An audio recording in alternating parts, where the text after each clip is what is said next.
clearly mentioned in the major scriptures of all the major world religions. Worship only one God. The God who has got no images. He begets not, nor is begotten. One God. Inna Allah ala kulli shay'in. For verily, Allah has power over all things. All human beings His creation. Qulidullah awidur Rahman. See, call upon Him by Allah or by Rahman.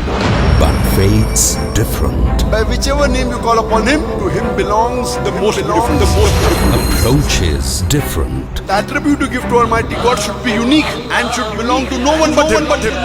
Discover and recognize the supreme one true God. The moment you can compare God to anything in this world, He is not God. وَلَمْ يَكُنْ لَهُ كُفُوًا أَحَدٌ. There's nothing like Him. There's nothing like Him.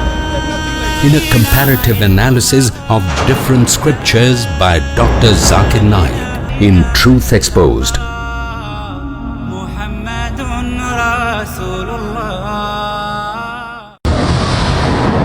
We made peace a symbol of ours. In the name of peace we gather here now.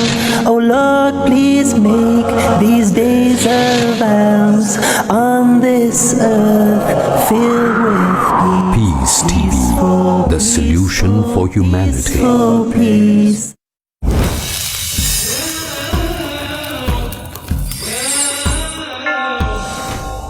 داهمتنا الكروب أغرقتنا العيوب فاكفنا همنا يا حبيب القلوب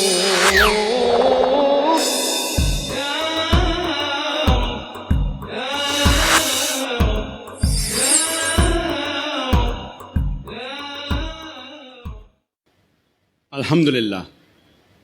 Wassalatu wassalam ala Rasulillah wa ala alihi wa sahbihi ajma'in. Amma ba'd. A'udhu billahi minash shaitanir rajim. Bismillahir rahmanir rahim. Kul ya ahlal kitab. Ta'alu ila kalimatin sawa'in bainakum. Alla na'budu illa Allah. Wa la nushrika bihi shay'an. Wa la yattakhiza ba'duna ba'dan arbaban min dunillah. Fantawallaw. Fakulu shahadu bi anna muslimun. Rabbi shrah li sadri. Wa yassir li amri. Wahlul uqdata min lisani yafqahu qawli. My respected elders and my dear brothers and sisters, I welcome all of you with Islamic greetings. Assalamu alaikum wa rahmatullahi wa barakatuh. May peace, mercy and blessings of Allah subhanahu wa ta'ala, of Almighty God, be on all of you. The topic of this evening's talk is the concept of God in world's major religions. Religion, according to the Oxford Dictionary, means a belief in a superhuman controlling power, especially a personal God or gods that deserve worship and obedience. In short, according to the Oxford Dictionary, religion means the belief in God. I start my talk by quoting a verse from glorious Quran, from Surah Al-Imran, chapter number 3, verse number 64, which says, Kul ya ahlal kitab, say, O people of the book, Ta'alaw ila kalmatin sawa'im bainakum, come to common terms as between us and you. Which is the first term? Allah na'budu illallah, that we worship none but Allah. Wala nushrika bihi shay'an, that we associate no partners with Him. وَلَا يَتَّخِذَ بَعْضُنَا بَعْضًا أَرْبَابًا مِّن دُونِ اللَّهِ, that we erect not among ourselves lords and patrons other than Allah. فَإِن تَوَلَّوْا, if they turn back. فَكُلُّ شَهِدُوا, ye bear witness, بِأَنَّا مُسْلِمُونَ, that we are Muslims bowing our will to Allah subhanahu wa ta'ala. This verse of the glorious Quran, according to me, I call it the master key for dawah. Whenever we speak to different types of people of different religions, the Quran says, Ta'alaw ila kalmatin sawa'im bainakum, come to common terms as between us and you. Though the verse begins by saying, Kul ya ahlal kitab, say, O people of the book, this verse can be used for people of all religions. It specifically refers to the Jews and Christians, but in general, it can refer to the people of all religions. And the first term is Allah na'budu illallah, that we worship none but Allah subhanahu wa ta'ala, Almighty God. one thing common, alhamdulillah, in all the world's major religions is that the followers of any religion, they believe that the God they worship is the same for themselves as well as for others. For example, the God which the Hindus worship, they believe he is the God for the Hindus as well as for the non-Hindus. The God which the Christians worship, they believe he is the same God for the Christians as well as the non-Christians. And the God which we Muslims believe, we believe that Allah subhanahu wa ta'ala, Almighty God, is the same God for the Muslims as well as for the non-Muslims.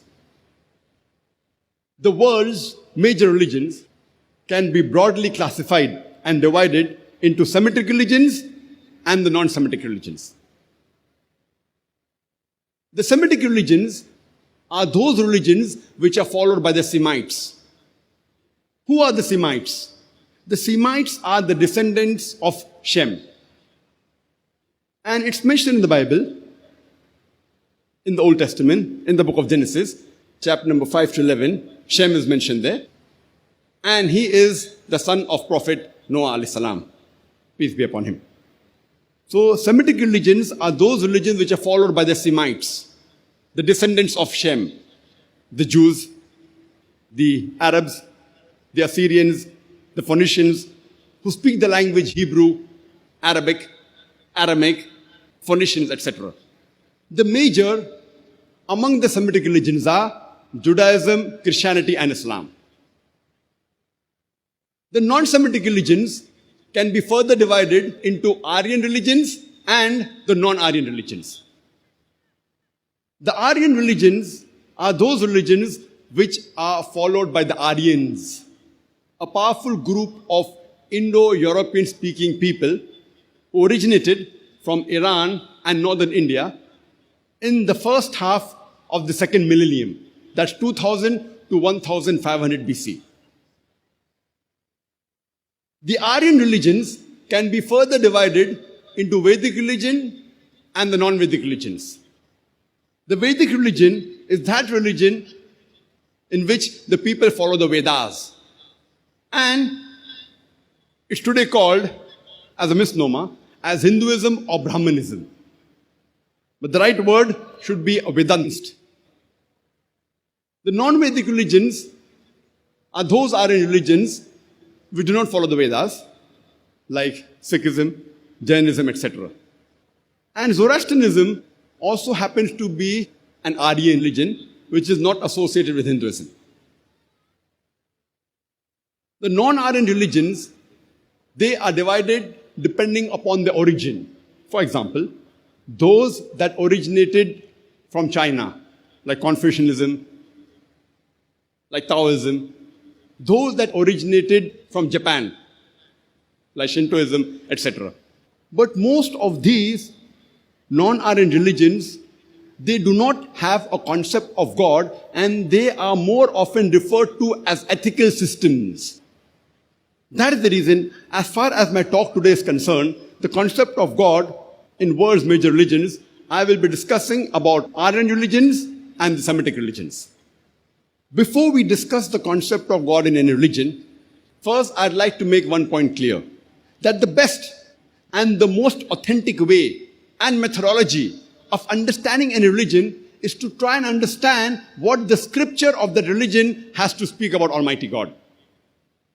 Trying to understand the concept of God by observing the followers of that religion may not be correct. Because many a time, the followers of that religion themselves do not know what is the correct concept of God. That is the reason the best, the most authentic methodology to understand the concept of God in a religion is to try and understand what the sacred scripture of that religion has to speak about God. The most famous amongst the Aryan religions is the Vedic religion that is called as Hinduism. First, we'll discuss the concept of God in Hinduism. When we ask any Hindu that how many gods does he believe in, some will say 3, some will say 10, some will say 1,000, while others may say 33 crores, 330 million. But when we ask a learned Hindu who is well versed with his Hindu scriptures, he will tell you that Hindus should actually believe and worship only one God. But the common Hindu, he believes in a philosophy known as pantheism. The common Hindu believes that everything is God. The tree is God, the sun is God, the moon is God, the human being is God, the snake is God. What we Muslims believe is everything is God's. G-O-D with an apostrophe S. Everything belongs to God. The tree belongs to God, the sun belongs to God, the moon belongs to God, the human being belongs to God, the snake belongs to God. So the major difference between the Hindus and the Muslims is the common Hindus say everything is God, we Muslims say everything is God's. G-O-D with an apostrophe S. The major difference is the apostrophe S. If we can solve this difference of apostrophe S, the Hindus and the Muslims will be united. How do you do it? As the Quran says, "Ta'alaw ila kalmatin sawa'in baynana baynakum." Come to common terms as us and you. Which is the first term? Allah na'budu illallah. That we worship none but one Allah subhanahu wa ta'ala. So let's try and understand what is the concept of God in Hinduism according to the Hindu sacred scriptures. Amongst the Hindu sacred scriptures, one of the sacred scriptures are called as Upanishads. It's mentioned in the Chandogya Upanishad, chapter number 6, section number 2, verse number 1. Ikkam evidityam. It's a Sanskrit quotation which means God is only one, without a second. It's mentioned in the Shvetasvatara Upanishad, chapter number 6, verse number 9. Nachasya kashid janitana chadipa. Which means of that God, there are no parents, no lords. Almighty God has got no father. He has got no mother. He has got no superior. It's mentioned in the Shvetasvatara Upanishad, chapter number 4, verse number 19. Na tasya pratima asti. Of that God, there is no pratima. Pratima in Sanskrit means an image. It means an idol. It means a sculpture. It means a photograph. It means a picture. It means a painting. So Shvetasvatara Upanishad, chapter number 4, verse number 19 says, Na tasya pratima asti. Of that God, there is no image. There is no idol. There is no statue. There is no photograph. There is no painting. There is no picture. It's mentioned in the Shvetasvatara Upanishad, chapter number 4, verse number 20. It says that you cannot see the image of God. The eye cannot comprehend God. And amongst the Hindu scriptures, the most widely read scripture is the Bhagavad Gita. This is the Bhagavad Gita, which is the most popular and most widely read book amongst the Hindu scriptures. It's mentioned in the Bhagavad Gita, chapter number 7, verse number 20. All those whose intelligence has been stolen by material desires, they worship demigods. And if you read the commentary of Bhagavad Gita by Swami Prabhupada, he mentions the demigod here refers to false gods as well as idols. So it says, all those whose intelligence has been stolen by material desires, they worship false gods. They worship idols. It's further mentioned in Bhagavad Gita, chapter number 10, verse number 3. They know me as the unborn, beginningless, and the supreme Lord of all the worlds. And amongst the Hindu scriptures, the most sacred, they are the Vedas. It's mentioned in Yajurveda, chapter number 32, verse number 3. Na tasya pratima asti. Of that God, there is no pratima. As I mentioned earlier, pratima is a Sanskrit word which means an image, an idol, a statue, a painting, a picture, a photograph. So Yajurveda chapter number 32 verse number 3 says, Na tasya pratima asti. Of that God, there is no image, there is no idol, there is no statue, there is no picture, there is no painting, there is no photograph. It's mentioned in the Yajurveda chapter number 40 verse number 8.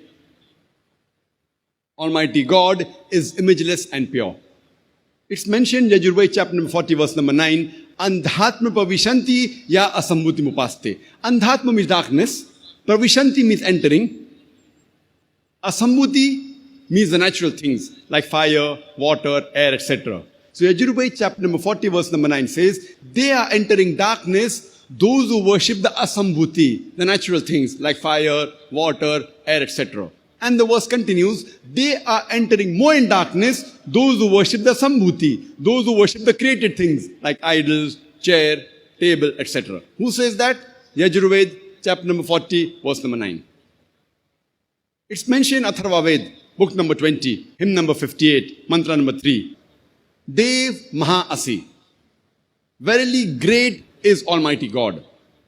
And amongst the Veds, the most sacred is the Rig Ved. It's mentioned in Rig Ved, book number 1, hymn number 164, mantra number 46. Ekkam Sat Viprabhuda Vadante. Truth is one.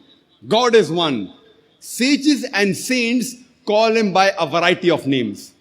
And the same message repeated in Rig Ved, book number 10, hymn number 114, mantra number 5. That sages and saintly people call God by a variety of names.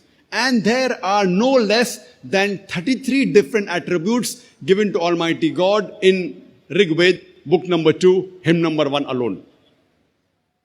One amongst them is mentioned in Rig Ved, book number 2, hymn number 1, mantra number 3, as Brahma. Brahma is called as the creator. If you translate into Arabic, it means Khalik. We Muslims have got no objection if someone calls Almighty God as Khalik or the creator. But if someone says Brahma is Almighty God who has got 4 heads and on each head is a crown, you are giving an image to Almighty God and you are going against Svetasvatara Upanishad, chapter number 4, verse number 19, which says, Na tasri pratima asti, of that God, there is no image. The other attribute given to Almighty God in Rig Ved, book number 2, hymn number 1, mantra number 3, is Vishnu. Vishnu is called as the sustainer, the cherisher. If you translate into Arabic, it's somewhat similar to Rabb. We Muslims have got no objection if someone calls Almighty God as Rabb, or cherisher, or sustainer. But if someone says that Vishnu is Almighty God who has got 4 hands, and one of his right hands, he has the chakra, the discus. One of his left hands, he has the conch. He's flying on the bird by the name of Garuda, or reclining on a bed of snakes. We Muslims take strong objection to it. Moreover, you're giving an image to Almighty God and going against Yajurved, chapter number 32, verse number 3, which says, Na tasri pratima asti, of that God, there is no image. It's further mentioned in Rig Ved, book number 8, hymn number 1, mantra number 1. Ma chidanyadi sansad. Do not worship anyone but him alone. Praise him alone. It's mentioned in Rig Ved, book number 6, hymn number 45, mantra number 16. Ya ek it mushtihi. Praise him alone. And the Brahma Sutra of Hinduism is, the fundamental creed of Hinduism is, Ekkam Braham Dyotya Naste. Nena Naste Kinchan. Bhagwan ek hi hai, dusra nahi hai. Nahi hai, nahi hai, zara bhi nahi hai. There is only one God, not a second. Not at all, not at all, not in the least bit. So if you read the Hindu scriptures, you shall understand the concept of God in Hinduism. Let's try and understand the concept of God in Sikhism. Though Sikhism is not considered one of the major world religions, but has a huge following, it is considered as an offshoot of Hinduism, and it was founded by Guru Nanak in the late part of the 15th century in the land of Pakistan and northwestern India, called as Punjab, the land of 5 rivers.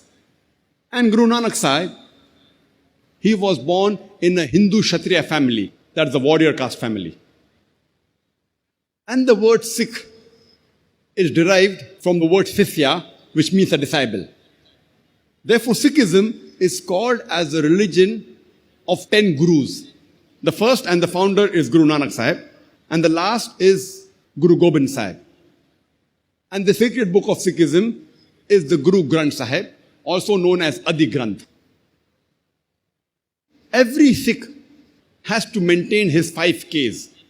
The first K is the Kesh, that is the uncut hair, which all the gurus kept.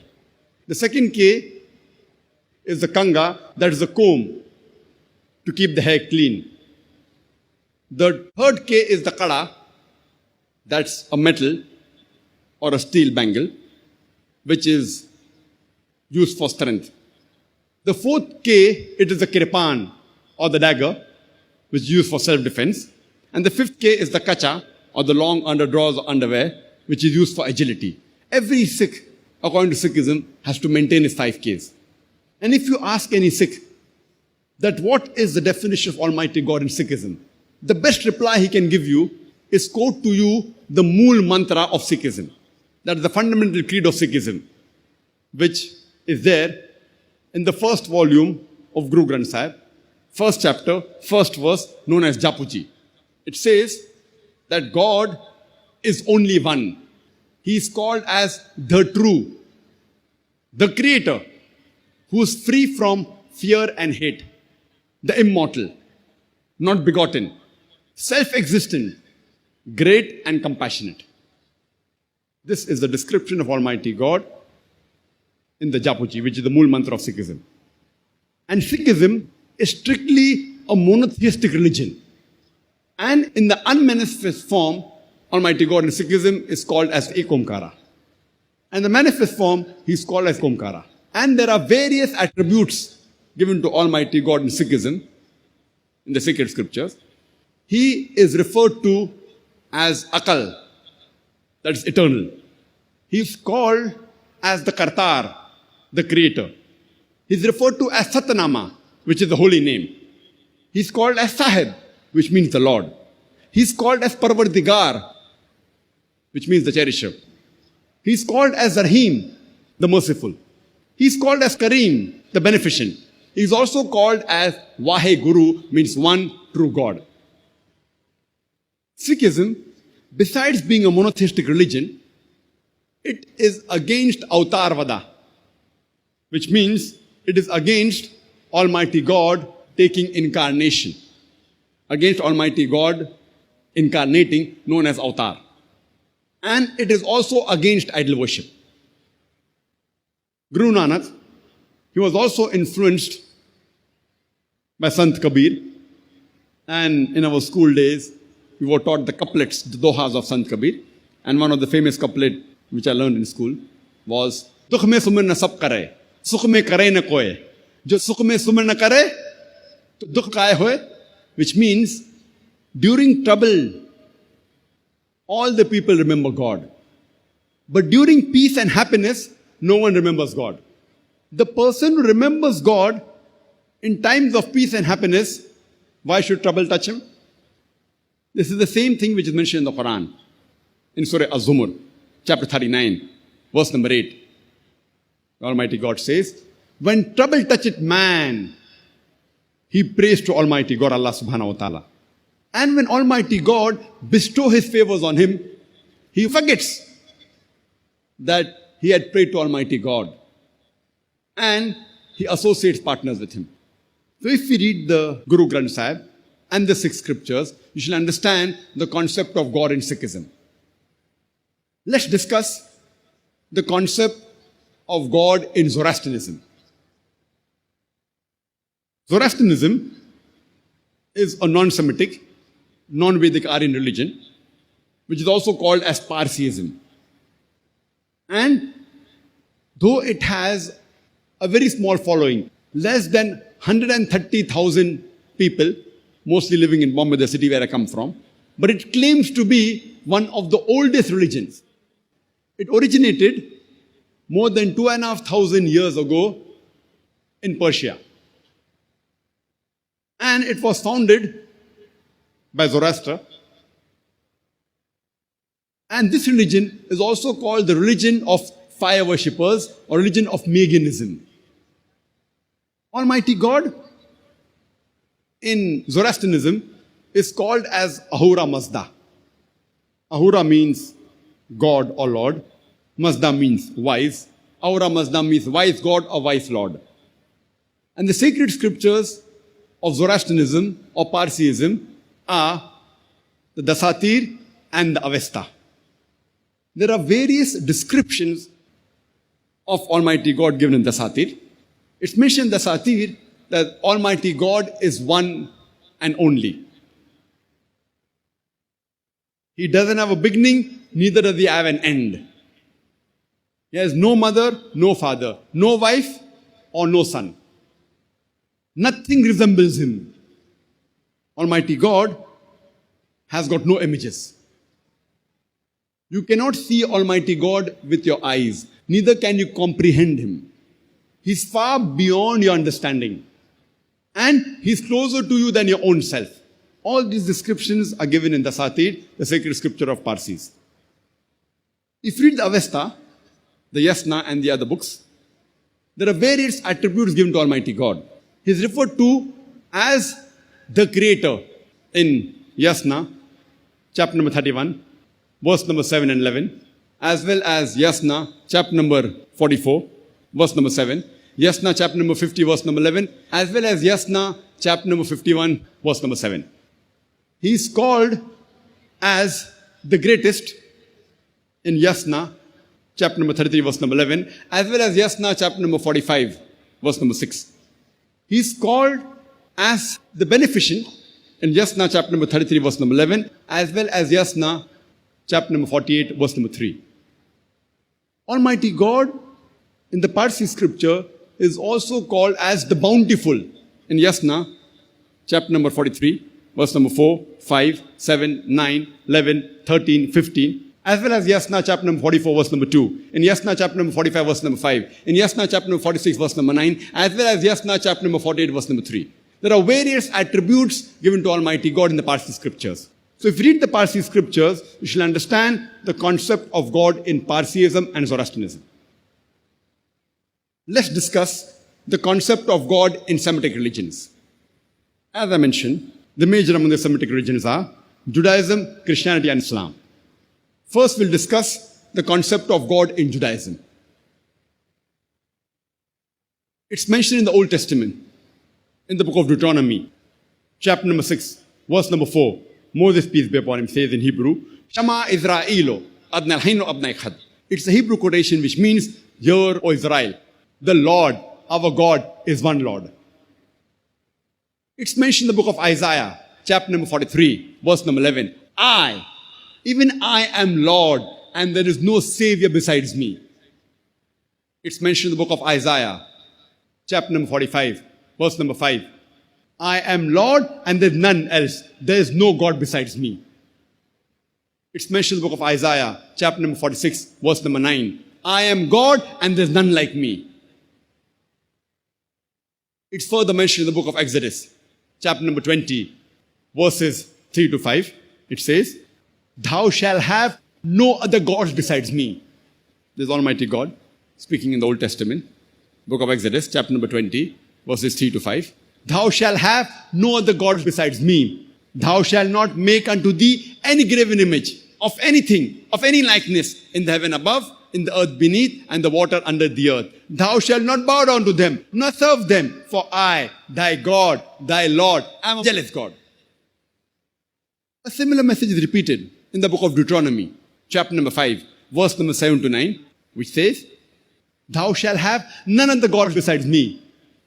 Thou shalt not make unto thee any graven image of anything, of any likeness in the heaven above, in the earth beneath, and the water beneath the earth. Thou shalt not bow down to them, nor serve them, for I, thy God, thy Lord, am a jealous God. So if you read the Jewish scriptures, the Old Testament, you shall understand the concept of God in Judaism. That you have to believe in one God, and Almighty God has got no images. Before we discuss the concept of God in Christianity, I would like to make a few points clear. Islam is the only non-Christian faith which makes it an article of faith to believe in Jesus Christ, peace be upon him.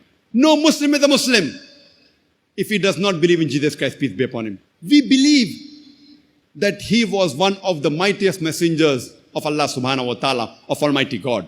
We believe that he was the Messiah, translated Christ. We believe that he was born miraculously without any male intervention, which many modern day Christians today do not believe. We believe that He gave life to the dead with God's permission. We believe that He healed those born blind and lepers with God's permission. The Christians and the Muslims, we are going together. But one may ask, then where is the parting of ways? The parting of ways is that there are many Christians who say that Jesus Christ, peace be upon Him, He claimed divinity. In fact, if you read the Bible, there is not a single unequivocal statement in the complete Bible where Jesus Christ, peace be upon Him, Himself says that I am God, or where He says worship me. I would like to repeat the statement. There is not a single unequivocal statement, not a single unambiguous statement in the complete Bible where Jesus Christ, peace be upon Him, Himself says that I am God, or where He says worship me. If any Christian can point out any unequivocal statement, any unambiguous statement from anywhere in the Bible where Jesus Christ, peace be upon Him, Himself says that I am God, or where He says worship me, I am ready to accept Christianity today. I am not speaking on behalf of my other Muslims. I am a student of comparative religion. I am ready to put my head on the guillotine. If any Christian can point out any single unequivocal statement in the complete Bible where Jesus Christ, peace be upon Himself, says that I am God, or where He says worship me, I am ready to accept Christianity. In fact, if you read the Bible, Jesus Christ, peace be upon Him, He mentioned Himself in the Gospel of John, chapter number 14, verse number 28. Jesus Christ, peace be upon Him, said, my Father is greater than I. Gospel of John, chapter number 10, verse number 29. My Father is greater than all. Gospel of Matthew, chapter number 12, verse number 28. I cast out devils with the Spirit of God. Gospel of Luke, chapter number 11, verse number 20. I with the finger of God cast out devils. Gospel of John, chapter number 5, verse number 30. I can of my own self do nothing. As I hear, I judge, and my judgment is just. For I seek not my will, but the will of Almighty God. Anyone who says, I seek not my will, but the will of Almighty God, he's a Muslim. Jesus Christ, peace be upon Him, was a Muslim. He never claimed divinity. In fact, He clearly mentioned, it's mentioned in the Gospel of Matthew, chapter number 5, verse number 17 to 20. Jesus Christ, peace be upon Him, said, that think not that I am come to destroy the law of the prophets. I have come not to destroy, but to fulfill. Until the heavens and the earth pass away, not one jot or tittle shall pass away from the law until all be fulfilled. And whosoever shall break one of the least commandments and teach men to do so shall be called least in the kingdom of heaven. And whosoever shall keep the commandments and teach men the same, they shall be called great in the kingdom of heaven. Unless your righteousness exceeds the righteousness of the scribes and the Pharisees, in no way shall you enter the kingdom of heaven. This is a verbatim quotation from the Gospel of Matthew, chapter number 5, verse number 17 to 20. And you can check it up. Jesus Christ, peace be upon Him, said that if you want to enter Jannah, you have to be better than the Jews, better than the scribes and the Pharisees. You have to follow each and every commandment of Moses, peace be upon him. Even if you break one of the least commandments, you shall not enter Jannah, you shall not enter paradise. You have to believe in everything what Moses, peace be upon him, said earlier. You have to believe in one God, that God has got no images, etc.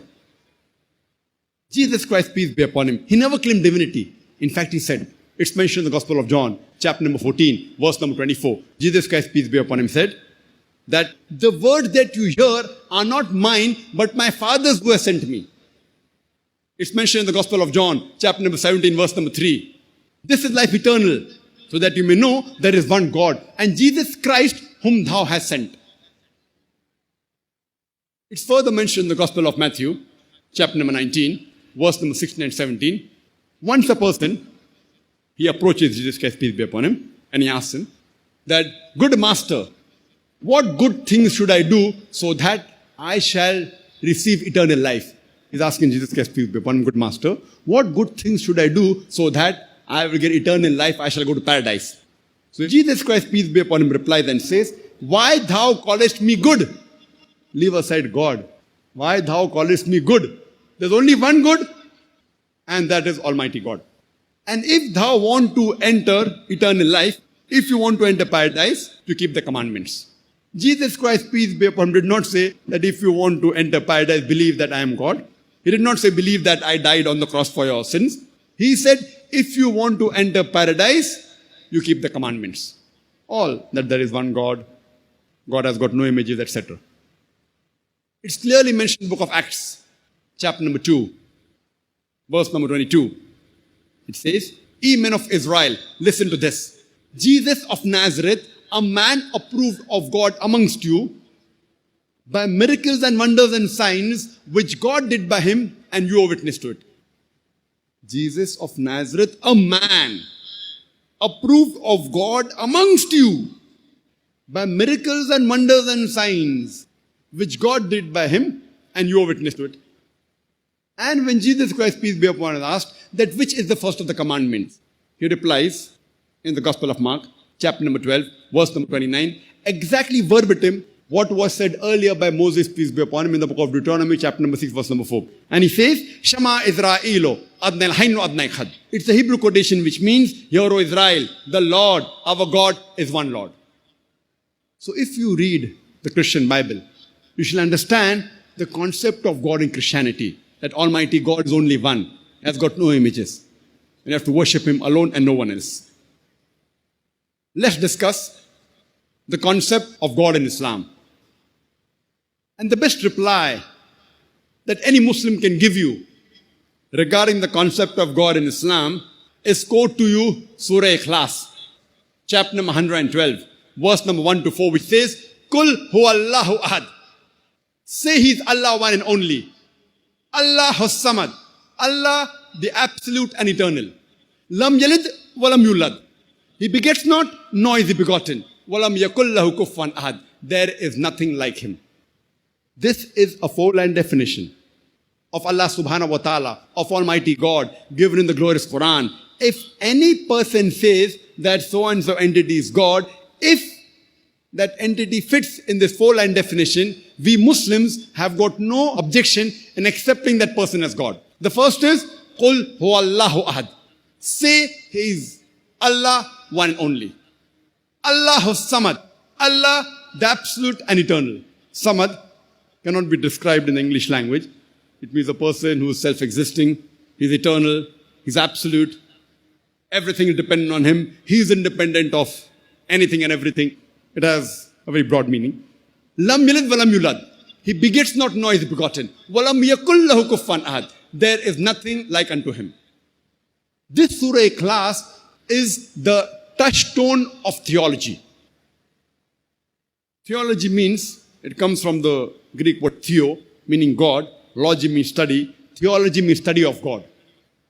And touchstone means, if you want to buy gold, or want to sell gold, you normally go to a goldsmith and you want to find out how pure that gold is.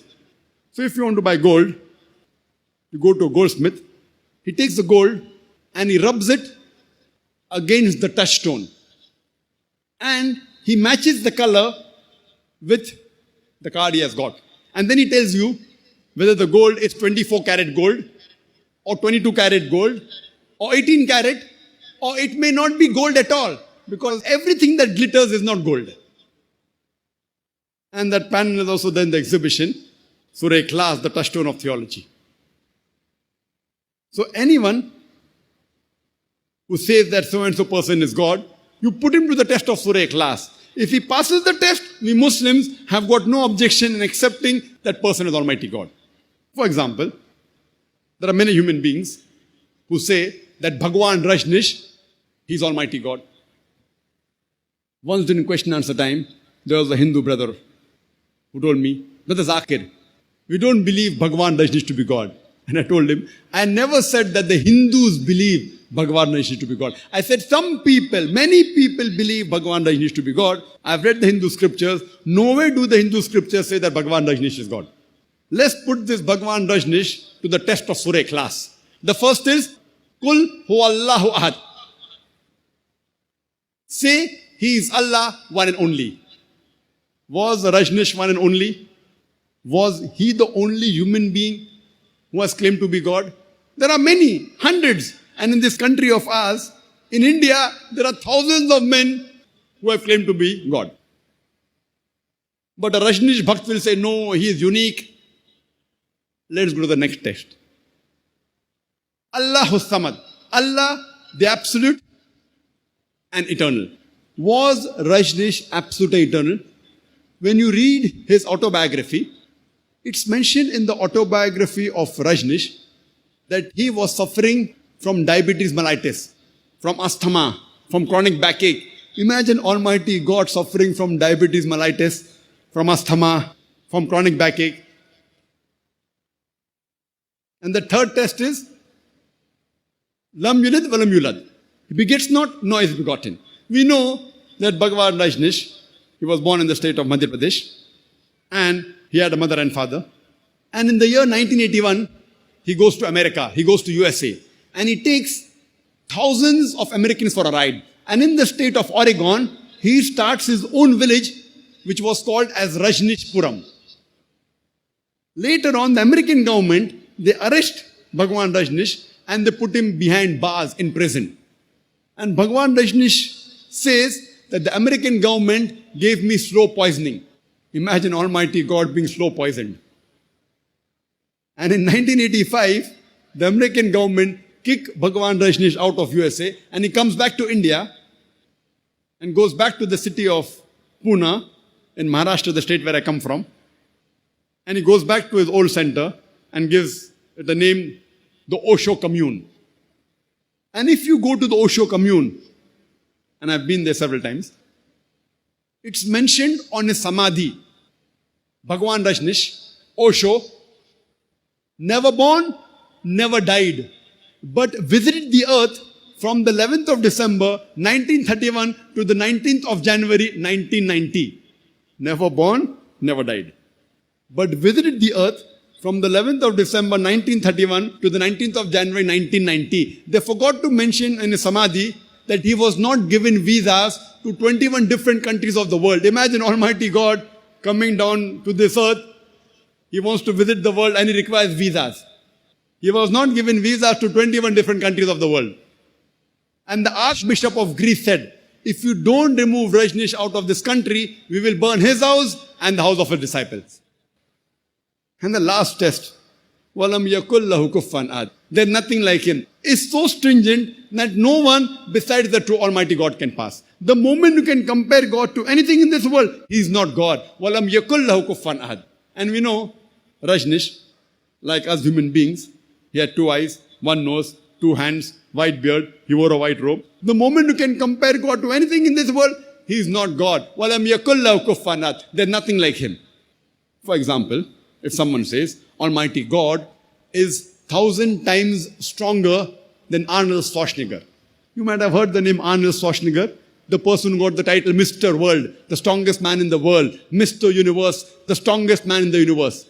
If someone says, Almighty God is 1,000 times stronger than Arnold Schwarzenegger, the moment you can compare God to anyone, whether it be Arnold Schwarzenegger, whether it be Dara Singh, whether it be King Kong, whether it be 1,000 times or 1,000,000 times, the moment you can compare God to anything in this world, He is not God. Walam yakul lahu kuffan ahad. There's nothing like Him.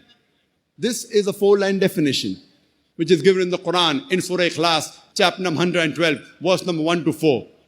That anyone who you claim to be Almighty God, if he fits in this 4-line definition, we Muslims have got no objection in accepting that person as Almighty God. So whichever God you're worshipping, I would like to tell the audience here, and all my brothers, as well as my sisters, that whichever God you're worshipping, put him to the test of Surah Ikhlas. If that God passes the test of Surah Ikhlas, he is a true God. If he does not pass the test of Surah Ikhlas, he is not a true God. And we Muslims, we prefer calling Allah subhanahu wa ta'ala by the Arabic word Allah instead of the English word God. People ask the question, why do you call him Allah? The reason we call Allah by the Arabic word Allah instead of the English word God is because a person can play mischief with the English word God. For example, if you add S to God, it becomes gods, plural of God. There's nothing like plural Allah. Kul huwallahu ahad. Say is Allah one and only. If you add D-E-S-S to God, it becomes goddess, meaning a female God. There's nothing like male Allah or female Allah. Allah subhanahu wa ta'ala is unique. He has got no gender. The moment you add father to God, it becomes Godfather. He's my Godfather. He's my guardian. There's nothing like Allah Father or Allah Abba in Islam. If you add mother to God, it becomes Godmother. There's nothing like Allah Mother or Allah Ammi in Islam. Allah is a unique word. If you prefix a tin before God, it becomes tin God, meaning a fake God. There's nothing like tin Allah in Islam. That is the reason we Muslims, we prefer calling Allah by the Arabic word Allah instead of the English word God. But when the Muslims are speaking to non-Muslims who may not understand the concept of Allah, and when they use this word God instead of Allah, I've got no objection. But I would like to remind them that God is not the appropriate translation of the Arabic word Allah. But when we speak to non-Muslims and you use this word, I've got no objection. There are many non-Muslims who come and ask me, Brother Zakir, God can do anything and everything. So why do you have a problem if God becomes a human being? God can do anything and everything. So what's your problem if he becomes a human being? I said, fine, if I agree with you for sake of argument, that God can do anything and everything, and if God can become a human being, if God becomes a human being, he ceases to be God. Because the qualities of God and human beings, they are opposite. Almighty God is immortal. Human being is mortal. You can't have a person who's immortal and mortal at the same time. You can either have an immortal person or a mortal person. You can't have an immortal mortal person. It is meaningless.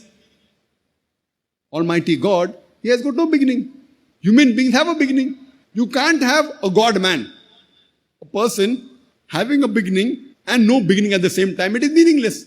Almighty God has got no end. Human beings have an end. You can't have a person who has an end and no end at the same time. It is meaningless. It's like me telling you, I saw a tall, short man. I can either see a tall man or a short man. I can see a medium man. I can't see a tall, short man. It's meaningless. I can't see a fat, thin man. I can either see a fat man or a thin man or a medium man, but not a fat, thin man. Therefore, if you say Almighty God became a human being, then he ceases to be Almighty God. If you say Almighty God can do anything and everything, human beings, we require to eat. Almighty God does not require to eat. Allah says in the Quran in Surah Anam, chapter number 6, verse number 14, he feedeth everyone, but does not require to be fed. Almighty God does not require to eat. We human beings, we require sleep, we require rest. Almighty God does not require sleep and rest. It's mentioned in the Quran in Ayat al-Kursi, Surah Baqarah, chapter number 2, verse number 255. Allahu la ilaha al-hayyul qayyum, la ta'khudhuhu sinatun wa la nawm, lahu ma fi samawati wa ma fil ard. He is Allah, one and only, the absolute, the eternal. No slumber can seize him, nor does he require rest. To him belongs everything in the heavens and the earth.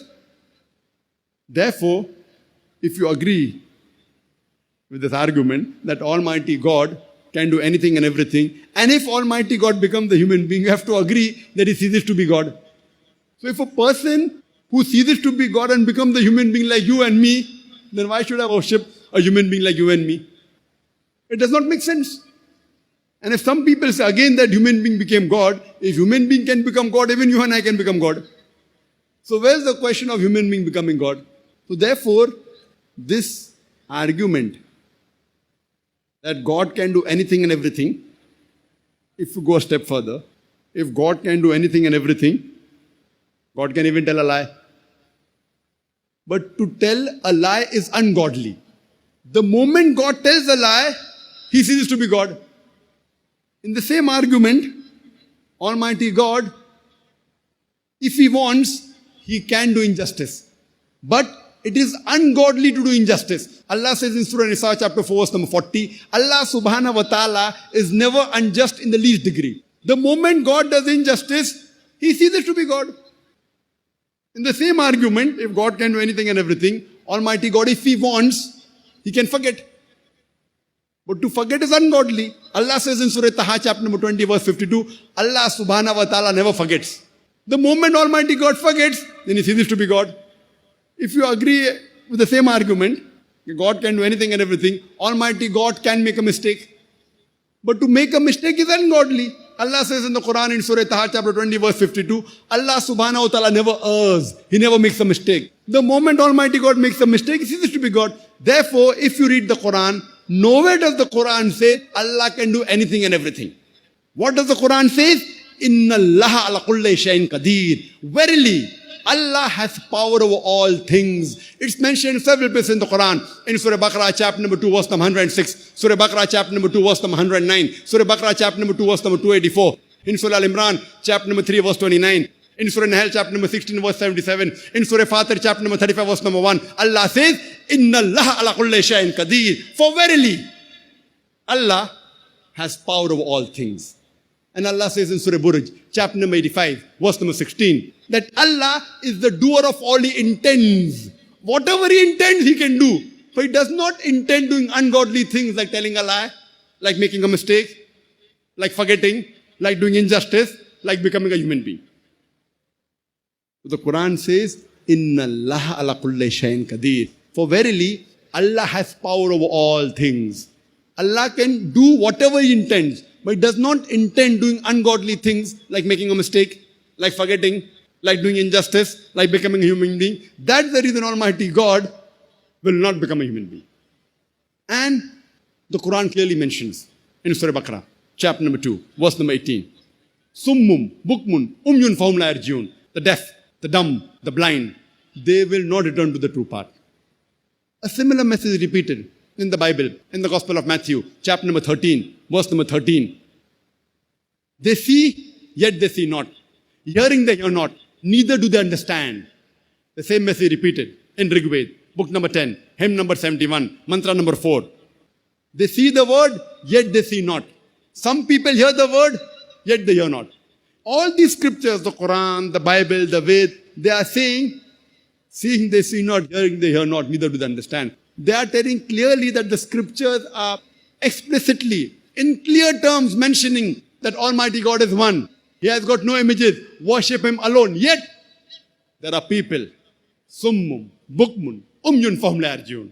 The deaf, the dumb, the blind, they will not come to the true path. Hearing they hear not, neither do they understand. Rigved, book number 10, hymn number 71, verse number 4. That some see the word, yet they see not. Others hear the word, yet they hear not. All these scriptures are saying that the definition of Almighty God is given so explicitly in the major world religions. Yet, people behave like blind people, like deaf people, and do not follow the scriptures. And most of the major religions except Islam, they have a philosophy known as anthropomorphism. That Almighty God, He takes the form of a human being, He becomes a human being. It is known as anthropomorphism, except Islam.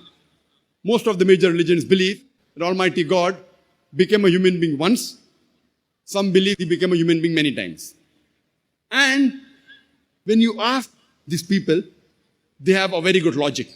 That Almighty God, He's so pure, He's so holy, He does not know the shortcomings of the human beings. He does not know the difficulties of the human being. He's so pure, He does not know the feelings of the human beings. So Almighty God, so pure, so pious, so holy, He became a human being and He came in this world to know what is good or what is bad for the human being. So that He could set the rules for the human being. You know, Almighty God, so pure, so holy, so pious, He does not know the difficulties of human beings, the shortcomings of the human beings, the feelings of the human beings. So He became a human being to set the rules for the human being, the do's and don'ts. On the face of it, it sounds like a very good logic. But I tell these people that suppose I manufacture a tape recorder. I create a tape recorder. Do I have to become a tape recorder to know what is good or what is bad for the tape recorder?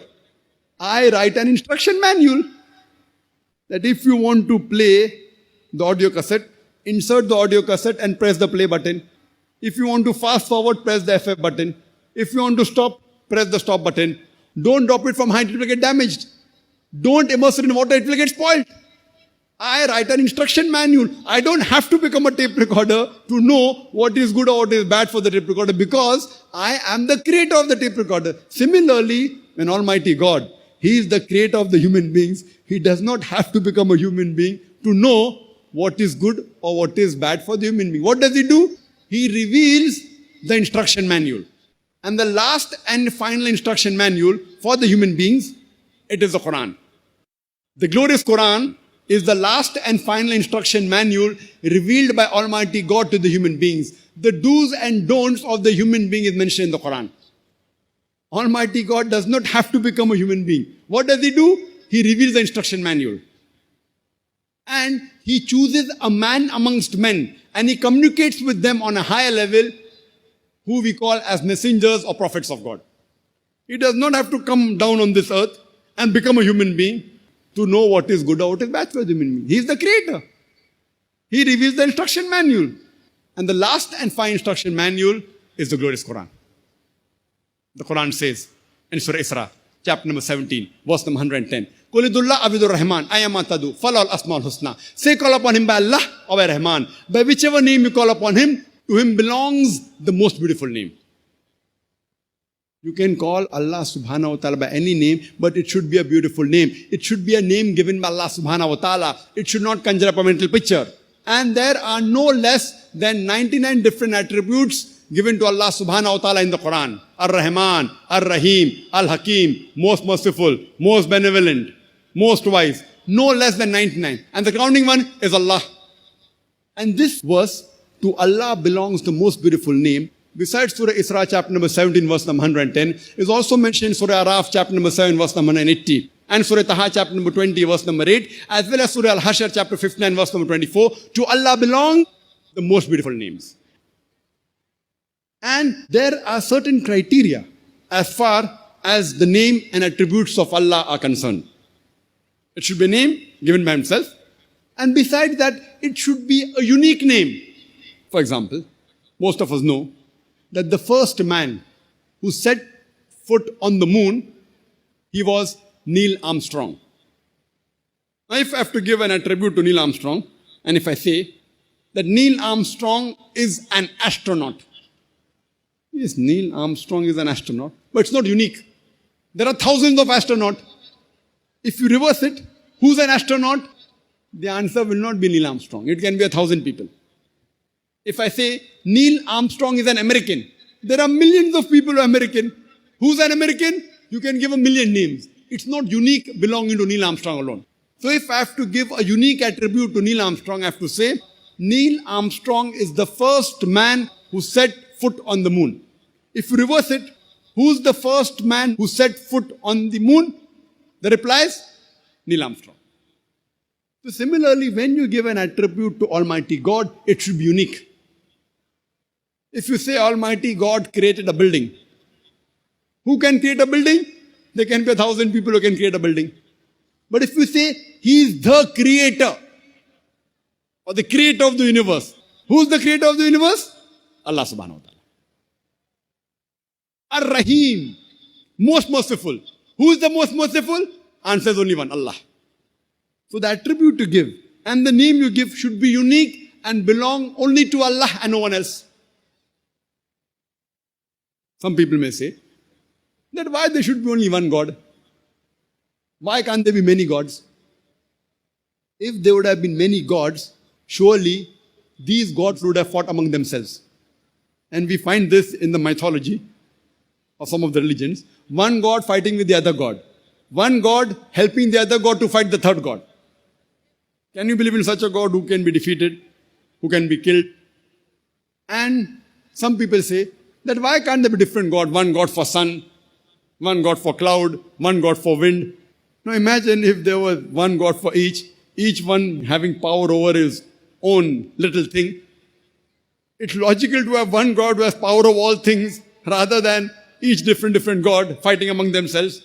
It's illogical. That's the reason the Quran says in Surah Anbiya, chapter number 21, verse number 22, that if there would have been gods besides Allah, surely there would have been confusion in the universe. It's mentioned in Surah Mu'minun, chapter number 23, verse number 91, that Allah subhanahu wa ta'ala does not beget a son. If there were God besides Allah, each God would have taken things would have created and hoarded on the other. Surely there would have been infighting amongst them. That's what we see in the mythology. The best and the most logical is only one God. One and only, all-powerful, having power over all things. That's the reason. If you read the scriptures of the major world religions, all the scriptures of the major world religions, they say that Almighty God is one. He has got no images. He is not begotten. He is one and only. Absolute and eternal. There's nothing like him. And by the passage of time, many of the scriptures, almost all besides the Quran, these scriptures have changed. Allah says in the Quran in Surah Baqarah, chapter number 2, verse number 79, فَوَيْلٌ لِلَّذِينَ يَكْتُبُونَ الْكِتَابَ بِأَيْدِيهِمْ ثُمَّ يَقُولُونَ هَذَا مِنْ عِنْدِ اللَّهِ لِيَشْتَرُوا بِهِ ثَمَنًا قَلِيلًا فَوَيْلٌ لَهُم مِّمَّا كَتَبَتْ أَيْدِيهِمْ وَيْلٌ مِّمَّا يَكْسِبُونَ. That woe to those who write the book with their own hands and then say this is from Allah, to traffic with it for a miserable price. Woe to those for what they earn, woe to those for what they write. So here it's mentioned in the Quran that people write the scripture with their own hands and then say this is from Allah. So by the passage of time, all the scriptures that came before the Quran, they have been changed. And since they were not the last and final revelation, Almighty God did not think it fit to be preserved, because those were the previous revelations. But in spite of this corruption, in spite of the manipulation, in spite of the change, yet in the remnants of all the major world religions, in the scriptures, you will find the mention of monotheism, the oneness of Almighty God, that He has got no images, He is not begotten, He is one and only, there's nothing like Him. So if you believe in a concept of God, it should be according to your scriptures. There are some religions which are agnostic. You may not call them religions, like Buddhism. They don't comment on God. They are silent as far as God is concerned. And many ethical systems which I mentioned earlier, like Confucianism, Taoism, they are more of ethical systems than having a concept of God. And as far as the people who are atheists, like Jainism, etc., to those who are agnostic and atheists, they can refer to my video cassette, Is the Quran God's Word? If they see this cassette or the talk, inshallah, if the human being is unbiased, with the help of the Quran, I've proved the existence of Allah subhanahu wa ta'ala. As far as Islam is concerned, Islam does not merely believe in monotheism. Islam believes in Tawheed. Tawheed means unification. It means asserting oneness. It comes from the root word wahada, means to unite, to unify. It means to consolidate. Islam does not merely believe in believing in one God. It believes in Tawheed. And there are three categories of Tawheed. Tawheed al-Rububiyyah, Tawheed al-Asma wa Sifat, and Tawheed al-Ibadah. In the first category of Tawheed al-Rububiyyah, it means maintaining the unity of Rabb, unity of Lordship. Tawheed al-Rububiyyah is derived from the Arabic word Rabb, meaning Lord, sustainer, cherisher, meaning that Allah subhanahu wa ta'ala is the creator, the cherisher, the sustainer of everything in the universe. Everything is dependent on Him and He is independent of anything and everything. Maintaining the unity of Lordship of Allah subhanahu wa ta'ala. That's called as Tawheed al-Rububiyyah. The second category is Tawheed al-Asma wa Sifat. Maintaining the unity of the names and attributes of Allah subhanahu wa ta'ala. This is further divided into 5 subcategories. Number 1 is, whatever name you give to Allah subhanahu wa ta'ala, it should be the name that He Himself has given Him. You cannot give your own name to Allah subhanahu wa ta'ala. You cannot say that Allah is Al-Ghadib, the angry one. The Quran does say He gets angry, but that's not one of the names Allah has given Himself or the messenger has given to Allah subhanahu wa ta'ala. Number 2, when you describe the attributes of Allah subhanahu wa ta'ala, you describe it according to how Allah has described Himself or the messenger has described Allah subhanahu wa ta'ala. You can't give your own description. And whatever the meaning is, you have to take it. You can't give your own description, allegorical meanings to the description of Allah subhanahu wa ta'ala. The third is, you cannot give the qualities of the creation of Allah subhanahu wa ta'ala to Allah Himself. You can't say that Allah forgets, knows billah. That is the quality of His creation. You cannot say Allah makes a mistake. Like some of the scriptures say that God made a mistake, knows billah. These are the qualities of His creation. Number 4, you cannot give the attributes and qualities of Allah to any of His creation. You can't say, I know a person who's immortal, who's eternal. These are the qualities of Allah subhanahu wa ta'ala. And the fifth category is that you cannot give the name of Allah to any of His creation. If you have to give, you have to add abd to it. For example, you cannot say that He's Ar-Rahim. You can say Abdur Rahim, the servant of the most merciful. And you cannot add anything to Abd except Allah. Anything besides Allah, you can't say Abdur Rasul. He is the servant of Rasul. This is not permitted. It breaks the second category of Tawhid al-Asma wa Sifat. And the third category is Tawhid al-Ibadah, maintaining the unity of worship. Ibadah comes from the Arabic root word Abd, which means to serve, meaning a slave, meaning a servant, in servitude. We have to maintain the unity of worshipping Allah alone and no one else. Tawhid al-Ibadah means maintaining the unity of worshipping Allah alone and no one else. If you follow the first two categories, the Tawhid al-Rububiyyah, saying Allah, He is a Rabb, He is the sustainer, creator, also agreeing with Tawhid al-Asma wa Sifat, giving Him good names and attributes, creator, etc. But if you worship somebody else besides Allah, then too you're breaking Tawhid. And there are several such examples in the Quran. Allah subhanahu wa ta'ala in the Quran, in Surah Yunus, chapter number 10, verse number 31, refers to the pagans of Makkah, refers to the mushriks. And He says that when you ask them that who is the one who sustains the things in the heavens and the earth, who has the power to hear and see, who has the power to give life to the dead and death to the life, who has power to regulate all the affairs, they will say Allah. Then why don't you show piety to Him? That means Allah is referring to these pagan Arabs in Makkah. He is agreeing that they believe in Allah, they called Him Allah, they gave Him good attributes, good names. Tawhid al-Rububiyyah was there, Tawhid al-Asma wa Sifat was there, but they worshipped things other than Allah. And the similar example is given in Surah Zukhruf, chapter number 43, verse number 87, that when you ask these mushriks that who is the one who gave life to you, they will say Allah. Then why do you join partners with Him? So here we realize that only following the first two categories is not sufficient. Following all three categories of Tawheed simultaneously is important. If you break any one of the categories of Tawheed, it's called as shirk. Shirk in Islam is the biggest sin. Shirk in Arabic means associating partners. In the Islamic terminology, it means associating partners with Allah. It is the biggest sin. If you break any one of the three categories of Tawheed, you are doing shirk. It is the biggest sin in Islam. And Allah says in the Quran, in Surah Nisa, chapter number 4, verse number 48, Allah forgiveth not that you associate partners with Him. Anything else, if He pleases, He may forgive. But anyone who associates partners with Him has done the most grievous, heinous sin.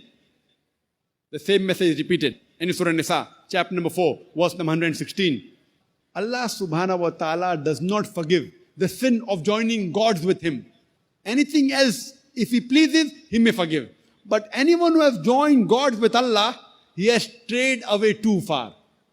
So according to the Quran, the sin which Allah will never forgive is shirk. Therefore, while doing dawah, while speaking to any human being, the best message you can convey is convey the message of Tawheed. Allah na'budu illallah. That we worship none but Allah. And Allah says in the Quran in Surah Ma'idah, chapter number 5, verse number 72. It says, لَقَدْ قَفْرَ الَّذِينَ قَالُوا إِنَّ اللَّهَ هُوَ الْمَسِيحُ ابْنُ مَرْيَمَ. They are doing kufr. Those who say that Allah is Christ, the son of Mary. وَقَالَ الْمَسِيحُ. But said Christ, Ya Bani Israel, O children of Israel, U'budullah, worship Allah, Rabbi wa Rabbukum, who's my Lord and your Lord. Innama yushrik billah. Anyone who associates partners with Allah, faqad haram Allah al-Jannah. Allah will make Jannah forbidden for them. Allah will make paradise forbidden for them. وَمَا وَهُ النَّارِ وَمَا لِلظَّالِمِينَ مِنْ أَنصَارٍ. and fire shall be his dwelling place, and he shall have no helpers in the hereafter. Jesus Christ, peace be upon him, said, Inno man yushrik billah. Anyone who associates partners with Allah, faqad haramallahu alayhi al-jannah. Allah will make paradise forbidden for him. وَمَا وَهُ النَّارِ وَمَا لِلظَّالِمِينَ مِنْ أَنصَارٍ. And fire shall be his dwelling place, and he shall have no helpers in the hereafter. That's the reason I started my talk by quoting a verse of the Quran from Surah Al-Imran, chapter number 3, verse number 64, which says, Kul ya ahlal kitab. Say, O people of the book, Ta'alaw ila kalmatin sawa'im baina bainakum. Come to common terms as between us and you. Which is the first term? Allah na'budu illallah. That we worship none but Allah. Only believing in one God is not sufficient. Besides believing in one God, you also have to worship Him alone and no one else.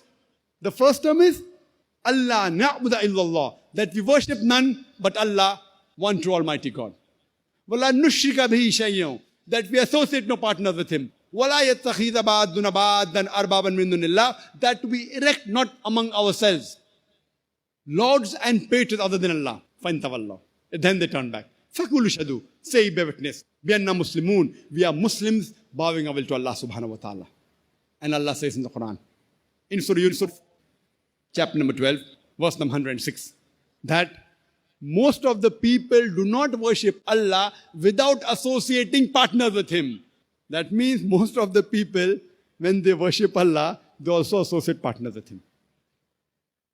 The right thing is worship Him without associating partners. Allah says in Surah Luqman, chapter number 31, verse number 27, that if all the trees on this earth was converted to pens, and all the oceans into ink, back to the seven oceans, yet the words of Allah would not be exhausted.